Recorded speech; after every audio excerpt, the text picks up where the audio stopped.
Assalamualaikum warahmatullahi wabarakatuh. Perkenalkan, nama saya Risha Datunima dari 4TBI A2 Unisnu Jepara. Jadi di video kali ini saya akan membuat video mengenai jenis-jenis berita untuk memenuhi tugas dari mata kuliah jurnalisme yang diampu oleh Bapak dosen Khairul Muslimin. Selamat menonton. Baik, langsung saja berita yang pertama, yaitu straight news atau dalam bahasa Indonesia disebut dengan berita langsung karena berita ini dilaporkan secara langsung dan juga jarak waktu dan peristiwa terjadi dengan penggalian data dan pelaporannya itu berdekatan. Jadi prosesnya itu tidak lebih dari 24 jam atau tidak lebih dari 2 hari. Jadi kalau semisal berita itu sudah ada 3 hari atau lebih, maka berita tersebut tidak bisa dikatakan dengan straight news atau berita langsung. Contohnya seperti kecelakaan, perkelahian, kebakaran, kebanjiran, dan lain sebagainya. Jadi berita straight news itu ada 2 macam. Yang pertama hard news dan yang kedua soft news.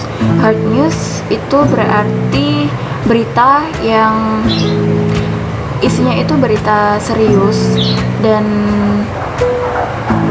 meliputi kayak politik, bisnis, pokoknya yang mendunia gitu.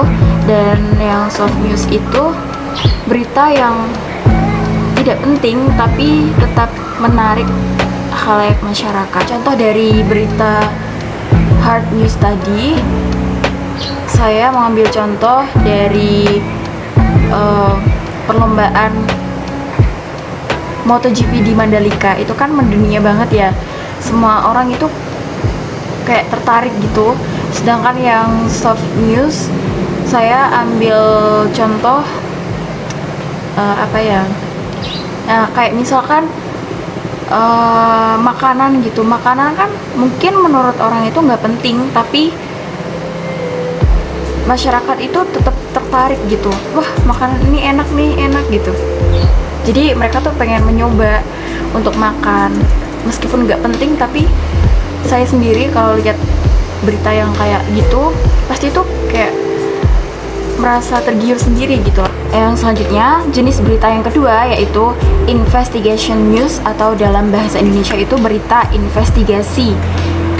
Berita ini diperoleh melalui sebuah penyidikan kasus untuk menguak sebuah fakta tersembunyi. Kayak semisal contoh beritanya itu mengungkap pembunuhan massal bla bla bla gitu. Kayak kronologis dugaan penyiksaan di lapas narkotika Yogyakarta bla bla bla gini gitu. Pokoknya investigation news itu berita yang istilahnya kayak butuh detektif buat menguak berita itu gitu sampai faktanya tuh bener-bener jelas. Oh, ternyata masalahnya kayak gini. Nah gitu. Yang selanjutnya, jenis berita yang ketiga yaitu explanatory news atau dalam bahasa Indonesia itu artinya berita yang menjelaskan secara detail mengenai suatu peristiwa. Dalam hal penulisan berita explanatory news ini, data yang disajikan itu lebih banyak diuraikan daripada diungkap secara langsung, memadukan antara fakta dan juga opini, dan fakta yang diperoleh itu dijelaskan secara rinci dengan beberapa argumen yang ada. Contohnya seperti menggali secara mendalam sebuah kasus pembunuhan. Ya seperti itu. Berita yang keempat yaitu interpretative news. Berita interpretative news itu penyajiannya merupakan gabungan antara fakta dan juga interpretasi. Penulisan berita disertai dengan uraian dan juga komentar dari penulis.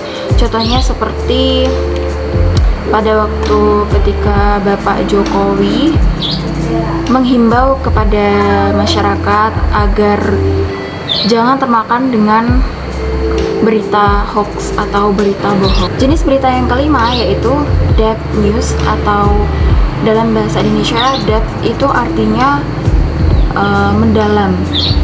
Jadi depth news ini itu berita yang masih belum menemukan titik temu. Berita ini tuh istilahnya masih belum terselesaikan. Misalkan berita itu udah ditutup dan dihentikan, terus di kemudian hari berita itu akan dilanjutkan kembali dan akan ditemukan sebuah fakta atau kebenaran dari peristiwa tersebut. Contohnya seperti berita orang hilang, berita anak hilang, ya kayak seperti itu. Jenis berita yang terakhir yaitu feature story report. Jenis berita ini itu berita yang merupakan sebuah karangan yang khas.